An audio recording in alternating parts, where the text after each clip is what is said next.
Hey, what's going on, everybody? Welcome to another great episode of Liam Picks Fights. I am excited to bring you guys this breakdown. We've got UFC 260, headlined by Stipe Miocic, the heavyweight GOAT, the pride of Cleveland, Ohio, somebody that I have personal ties to, guys. Not that I know him personally. I trained at the same gym that he trained at, and Strong Style MMA in Independence, Ohio. He is definitely the king of those parts, guys, and so I feel a personal affinity towards him. I really love and respect what he's done in this sport, his attitude, the way he gives back to his community. But, guys, it's a cage fight at the end of the day, and he's taking on a very scary cage fighter on the other side in Francis Ngannou. This guy has multiple knockout streaks in the first round, 4 victims in a row, multiple times in the UFC, unprecedented levels of violence from Francis Ngannou, one of the scariest punchers in the history of the organization. This should be a great fight. We saw it play out once several years ago. Now we have an older champion, Stipe Miocic, 38 years old, coming into this contest, and a younger man, Francis Ngannou, still the hungry #1 contender, looking to exact his revenge on the champion, looking to land that clean knockout shot and cement himself as one of the all-time greats as a UFC champion. It's a very good fight, guys. It's a great main event on an otherwise all right pay-per-view card. So the UFC is going to squeak by on the main event. It's a strong one. We're losing out on the Volkanovski fight, guys. I know everybody's upset about that, Volkanovski and Ortega being dropped, but that fight's going to get rescheduled, and we'll be looking forward to breaking that one down in the not-too-distant future. So, guys, before we get started today, I'm going to ask you something that I ask at the beginning of every video. If you get value from this, if you enjoy what we talk about, if you like being a part of this Liam Picks Fights community, go ahead and throw a like, a thumbs up on this video. Let us know that you appreciate the time, effort, energy, and research that goes into this show, the production elements, and all the thoughtful analysis that goes into what we talk about here. It's not just firing from the hip. We've got a lot of thought and a lot of time, effort, energy, and research. So we appreciate the thumbs up. We appreciate when you guys can get subscribed to the channel. That would be hugely important. I'd really appreciate it. I could tell you guys one teaser right away.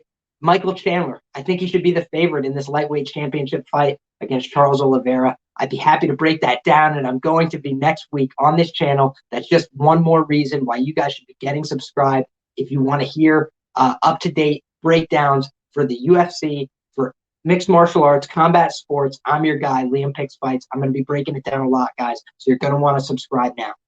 In addition, guys, let me know, what's your favorite action on this card? Are you tailing me? Are you fading me? Do you like my action? Do you think I'm crazy? Let me know in the comment section below. I really want to hear from you. What do you think about this fight card? Where are you taking your action? And what's the best bet for UFC 260?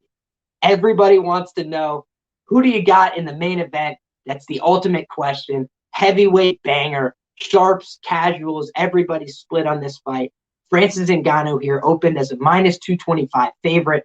Currently, he's sitting at about -138 on the money line. Stipe Miocic on the other side could have been had at +150 at certain points. Now he's about +118 on the money line, and that's where it sort of seemed to level out.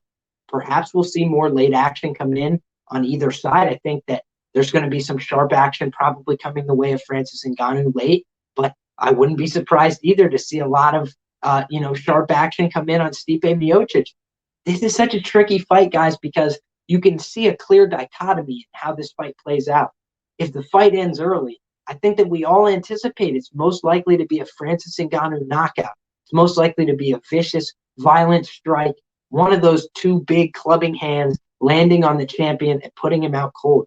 And guys, we've seen that happen to Stipe against Daniel Cormier. That was a match between a 35-year-old and a 39-year-old. And 39-year-old Daniel Cormier was able to shut the lights out on Stipe about 5 months after his fight with Francis.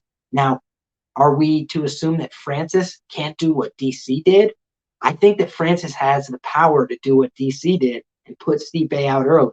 Now, granted, we've also seen Stipe can make adjustments. It was very impressive what we saw from Stipe in adjusting mid-fight in the second fight against Daniel Cormier, where he was losing early. He was getting out-wrestled. He was getting out-boxed. He was getting out-landed and, kind of doubled up on volume for certain portions of that fight. And Stipe found a way to win that fight. He was able to make an in-fight adjustment. He started picking apart the body and really was able to hurt DC and then finish him with the shots upstairs. Stipe is still a killer, and he's got a lot of skills. He is definitely the more talented and more diverse mixed martial artist, in my opinion. But that doesn't always win fights. I think what we also have to consider about Francis is he's got the fresher, more up-to-date hardware in this contest. He is a brick house of a man. He's the larger athlete. He's stronger. I think that he's going to have an advantage trying to stuff some of these early takedowns from Stipe. If he can simply get an underhook, it won't take form and technique. It will take raw strength and power to rip Stipe back up to his feet with an uppercut of an underhook. I really believe that Francis has the ability to stuff takedowns early, and I think that that is dangerous for Stipe Miocic. Again, if you watch this DC trilogy, you see that there's a lot of times Daniel Cormier is landing clean punches on Stipe. At times, he seems to freeze Stipe with his combinations. He'll touch him with a jab, then follow with a 1-2, and really seem to stagger Stipe, pop his head back like a Pez dispenser a few times. That's concerning. If you get hit with one of those shots from Francis Ngannou, it could change everything, guys. And I think that a lot of what will determine this fight is context. Fights take place in a certain space and time. And if it is a fight that gets played out in one iteration 3 or 4 years prior, you can't expect that that same iteration is, a sure thing to happen 4 years down the road. What you're seeing is Stipe Miocic continues to develop his skills, but his hardware, his physical skills and abilities are diminishing. I think he looked slower in the DC fights. I think that his chin looked a little less solid and secure than it had prior in the UFC. And so I think that ultimately, if you were to side based on the money line with Stipe Miocic, I understand that. Stipe Miocic is the more skilled mixed martial artist, and you can get him at plus money, and you can turn to the data and the evidence that he already beat Francis Ngannou. And so how could I push back on you for taking that bet? But, guys, I'm just going to say that I'm staying away from this fight from a money line perspective. I believe that Francis is the side, but I have no interest in playing the juice on him. I think that, again, like I said, when I cap this fight, I see the advantages for Stipe. I think that he should be somewhere between 50 and 55%. But then when I see the raw power, the athleticism, the youth, the length of Francis Ngannou, I say, could Stipe survive the same fight? Could he fight another perfect fight against Francis? And I don't know that he can do that at 38 years of age. And so for that reason, guys, I'm staying away from this fight from a money line perspective. I'm staying away from this fight from an over-under perspective. I think if you like Francis, that under at plus money, not a terrible way to approach this fight. I think that a better way to approach it would be the Francis by knockout. Take a little bit of the sting off the juice, get it at minus 105, minus 110. I think that Francis Ngannou doesn't win this fight by decision.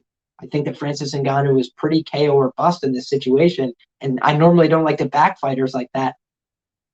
But I just think he's got a really good chance of landing one of those bombs early, and I think he's going to have power in his hands for the first 2 rounds. I think it could be too much for Stipe here, who is the better fighter. But being the better fighter doesn't always win fights. And so I have 2 small wagers here, guys. Took a couple stabs on the prop market. I took them early because I thought they'd be steamed. I've actually seen that the lines have held pretty steady. So I might get involved a little bit more on these moving forward. We'll see. I might get involved myself on a small wager on Francis Ngannou by knockout. But I'm probably going to end up holding with what I have, which is 0.5 units as of now on Francis Ngannou by knockout round 1 at plus 210. I think that that's his most likely path to victory. And again, this is a guy who opened minus 225 in the betting markets, guys. We're getting him at plus 210 by his most likely path to victory. Come on. That's it. That's an easy small unit stab for me. And then we're also talking about 0.25 units on Francis Ngannou by KO round 2. Like I said, I expect him to carry his power into the second round. I expect him to have worked on his cardio coming into this fight. And so at plus 600, I'm willing to take the stab there. I took a smaller stab on the plus 600 because it still has a decent return. And so that's how I got involved with this fight, guys. 0.75 units of exposure on Francis Ngannou to knock him out early. But I'm rooting for Stipe. I don't care that I got the bets on the line for Francis. I'm rooting for Stipe, and I'm rooting for Cleveland's hero, Cleveland's man to come through, another one from Northeast Ohio. But I also acknowledge coming in here, guys, I got trepidations as a Stipe fan and as a Stipe backer. I'm not taking a bet on Stipe at this time. And if I do, I might get involved on a small 0.25 type unit wager on Stipe by decision at plus 500. I think that has value, but I think that, I don't know that this fight can go 25 minutes twice. And Stipe could finish Francis late. I would not be surprised if Francis is completely gassed should this fight see, a 15th, 17th minute. But I also acknowledge that Francis has big hands. He's a big, strong guy. I don't think that if he hits you when he's gassed in the 4th round, it doesn't hurt. I think Francis could still put Stipe out late in a flukish victory if Stipe is wearing damage from earlier strikes from Ngannou. So I liked Francis here overall. I'm rooting for my guy Stipe, but Francis, in my opinion, is the side. Moving right along, guys, that's my thoughts on the main event. That's my my sadness hedge heavyweight breakdown. But I'm also going to talk about these value spots that I thought I identified early in the week and that I tweeted out so people had an advantage on the bookies. I think that the market has now corrected itself to closer to accurate lines, but we got really good lines early. And like I said, guys, you're going to want to follow me, Liam Picks Fights on Twitter, to get access to the earliest lines when I first move in on some of these plays. But we're going to talk about the Alonzo Menifield and Fabio Cherant fight.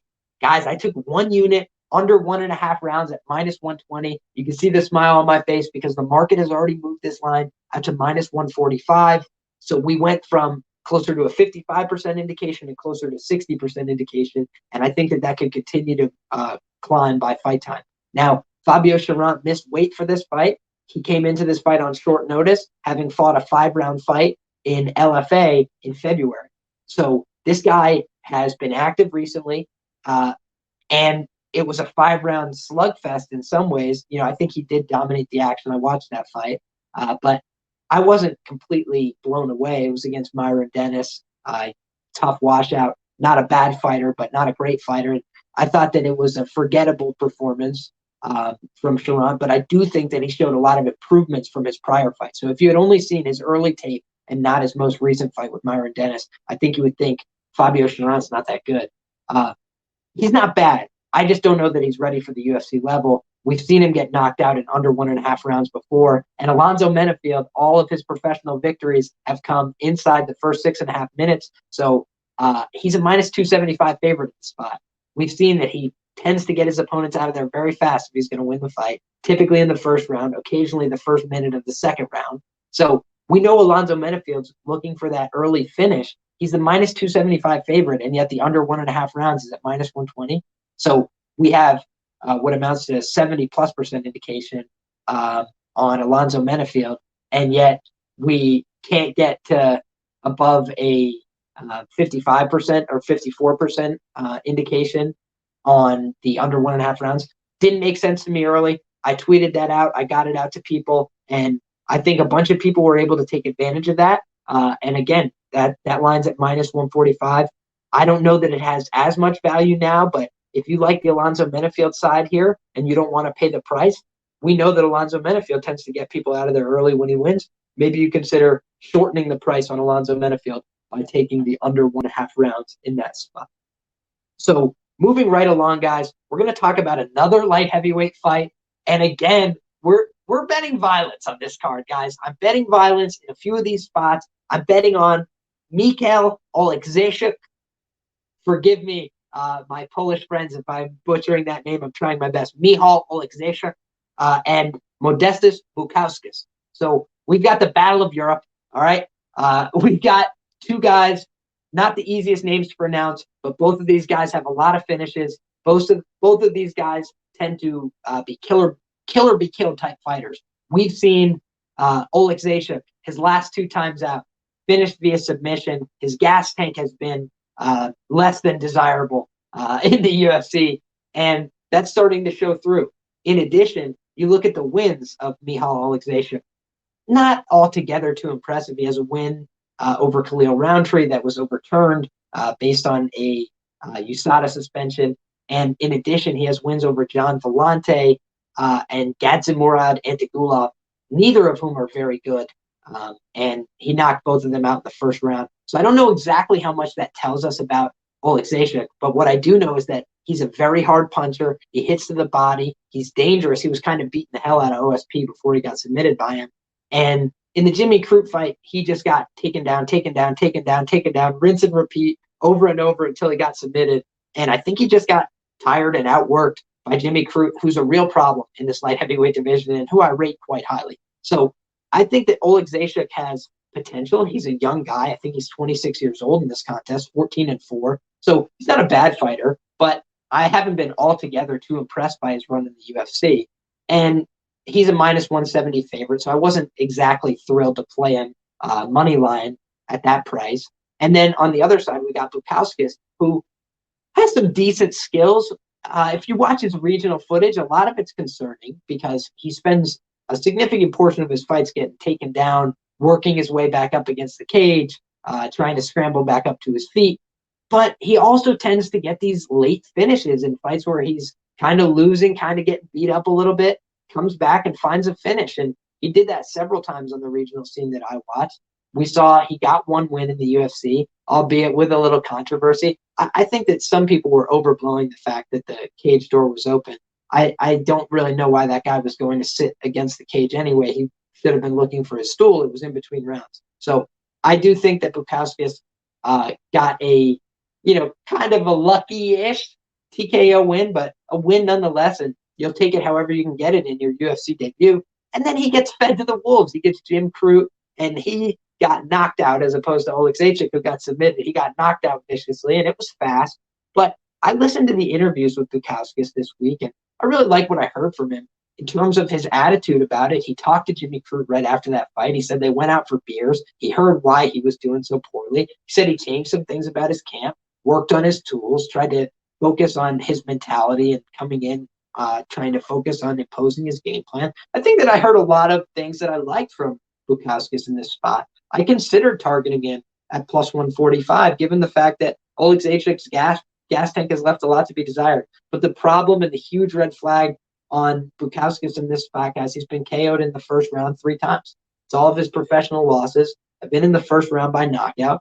And Oleksiejczuk on the other side is a first-round knockout artist. So am I saying Oleksiejczuk's going to knock him out in the first round? Maybe. I'm not guaranteeing that. What I'm saying is I think that's probably the most likely outcome. And I think that the next most likely outcome is that Bukauskas starts to come on late and ends up finding a finish of his own. So how I approach this fight from a betting perspective, guys, early on, I saw a market failure. It was just incorrect. I don't know if the bookie was asleep or something. I don't know what happened, but they had available under 2.5 rounds for this fight at -145. But they had the fight does not go to decision at -140. So I knew that that was wrong. I knew that that line was going to move, and I especially was confident that that under 2.5 was going to end up closing way higher. And it's already moved up to -170, guys. But I got involved 3 units at -140. This fight does not go to decision. We have 2 guys that are capable of getting finishes. We have 2 guys who have shown they are capable of being finished in the UFC and on the regional scene, both of these guys. So I really like this fight does not go to decision. I took bigger exposure here than I normally take on a fight like this or on a bet like this. But at -140, I thought it was a steal. I think that this should have been lined closer to -185, -200. And so I got involved big. I think that the line is going to close around what I expected. And I think that I'm going to end up with a plus EV bet here one way or the other. But I really like this fight to end inside the distance. Guys, prop madness this week. I got prop madness on this fight as well, right? So I got 3 units of exposure. Fight does not go to decision, -140. And then I took my small little plus money stabs, and I'm hoping that one or more of them can come through for me and make me some extra moolah here. So I took 0.2 units. Oleksiejczuk, round 1 KO, +265. I think that's the most likely outcome in this spot. Bukauskas keeps his chin up high. He gets hit with a lot of strikes. I think he could easily get finished in this spot if he's not very careful. But Oleksiejczuk round 2 plus 650. We've seen Oleksiejczuk get finishes in the second round before in his career. I think it's possible. I think he's going to have trained hard for this fight. He knows having 2 losses in a row in the UFC does not look good. He does not want to eat a 3rd loss in a row here. So I think Oleksiejczuk's going to come correct, try and have his cardio in better shape. I think he's also going to go crazy looking for the kill and probably only have 8 minutes of cardio in him. But I like those extra 3 minutes plus 650. I have 0.2 units on Oleksiejczuk KO round 2 plus 650. 0.2 units, Bukauskas round 2 plus 800, right? We've seen Oleksiejczuk get tired and get finished right there in that second round. I don't think that that's outside the realm of possibility. And at plus 800, I'm not unwilling to take a stab there. 0.2 units. 0.2 units, Bukauskas round 3 KO plus 1600. Guys, if this makes it to the 3rd round, Bukauskas will have more energy. He's shown an ability to finish fights late. I like Bukauskas round 3 KO plus 1600 and 0.2 units, guys. Last bet on this fight. 0.2 units, Bukauskas round 3 sub plus 4,000. That's crazy to me, guys. I know that it's not the most likely outcome, but I really believe that Oleksiejczuk has very little to offer when that 3rd round comes around. I believe that Bukauskas has the ability to get a finish here. I think he's going to be pursuing it. I think he really wants it. He said that he is going to try to exploit Oleksiejczuk on the ground. He's going to try and take him down because he's seen a weakness there in his game.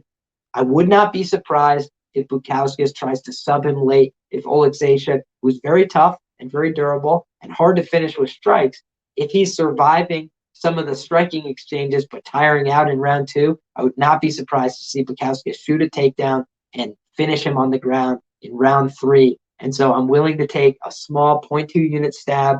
Guys, that would return a monumental ROI if it's able to hit. So I got 3 units that the fight does not go to decision. And then I've got the prop madness, guys. I hope that you like what I have to offer there. I think that the one I'm confident in, obviously, is the fight does not go to decision at minus 140. I took a big outlay on that myself, but I also took some sprinkles, guys. I just put a little bit on these plus money plays that I think have a decent chance of coming through. And so far this year, knock on wood, we are 31% on our prop betting ROI. So I'm feeling good. I like to take one fight that I have what I feel is a pretty good read on and exploit it from a prop betting perspective. We were able to cash on Grant Dawson round 3, barely by the skin of our teeth. But then if you look back, we were able to get Amanda Nunes by sub round 1. And that one came through for us, no problem. So a lot of times these individual rounds can be hard to pick off. And so I like to take a small spread where all the most likely outcomes are covered for me, all if they're at significant plus money. That's what I think I got here. So I'm happy with how I approached this fight. And again, I think that the side is probably Michal Oleksiejczuk. But from a live betting perspective, guys, if this goes past the 1st round and Oleksiejczuk starts to look tired, I would not be afraid to fire on that Bukauskas line because he has shown an ability to finish late. So moving right along, guys, I'm going to talk about a fight that I do not currently have betting action on, but I'm strongly considering playing a money line wager here. It's the only money line wager that I have so far considered on the card, which is Omar Morales and Shane Young. I've been looking at this Omar Morales line, minus 190, and Omar Morales seems to me the much better kickboxer in this fight. The longer, taller, stronger, better kickboxer. And I don't think that the price is terrible on Omar Morales here. Now, if you look at Shane Young's fights in the UFC, he's fought a couple of guys that Austin Arnett comes to mind. The gentleman D or Die, I forget how to pronounce his first name, but in fact, I should check that. No matter. But Shane Young has had a couple fights with guys that I didn't really consider UFC level, and he looked okay in those fights, but he was eating a lot of shots to give shots in those fights. And I think that's a cause for concern against Omar Morales, who hits very hard. He hasn't gotten a finish or a KO in the UFC yet, to my knowledge, but he is due for one, guys. This guy is a scary hitter, and he's put some hard head kicks on people. He's landed some hard boxing combinations. I think that he may be more potent in terms of his finishing capabilities at 145. We'll have to see. Granted, he looked bad in his last fight, but it was against Giga Chikadze, who's a very good kickboxer in his own right. It was a really tough stylistic matchup for Omar Morales, and I don't think that he had the wrestling chops or the wrestling consistency to want to try and take down Giga, and I think that he kind of got beat up a little early in that fight, and so he couldn't really find his way into it. But I like Omar Morales. I think that he's a tough guy, and I think that he has a path to finishing Shane Young here. I also think that over the course of the 3 rounds, do I favor Shane Young to win a decision? No. Do I think it gets closer and a little dicier for Morales because of Shane Young's volume? I do think it gets dicier, but I think that Shane Young's susceptible to head kicks, guys. He got knocked out by Ludovic Klein fast by a couple kicks to the body and then a punching combination ending punctuated with a head kick upstairs. You see a lot of that in Omar Morales' game. Morales has a beautiful head kick.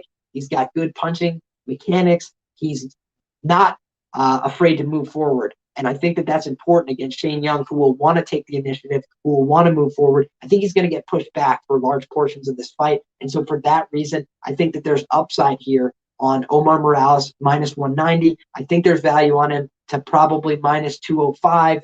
And I think after that point, I would get out. But I think Omar Morales is the side, in my opinion. And I wouldn't be afraid of sprinkling a tiny bit on that Omar Morales KO line if it's juiced enough, if you got enough value on there, if it's a good plus money number, because I think Omar Morales is going to be putting hard shots on Shane Young's chin. Shane Young's there to be hit in every fight. And I think if he doesn't shore up his defensive liabilities heading into this fight, Omar Morales is the kind of kickboxer that could really make him pay and could hurt him badly in this contest. So I got Omar Morales as the side there. Guys, the last fight that we're going to talk about, and we'll touch on it real brief, is the low-key banger of the night.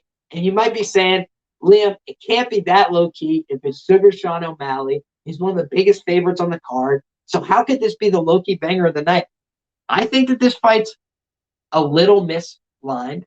Granted, if Sean O'Malley is as durable and tough as the average UFC bantamweight tonight, he should definitely be able to beat Thomas Almeida.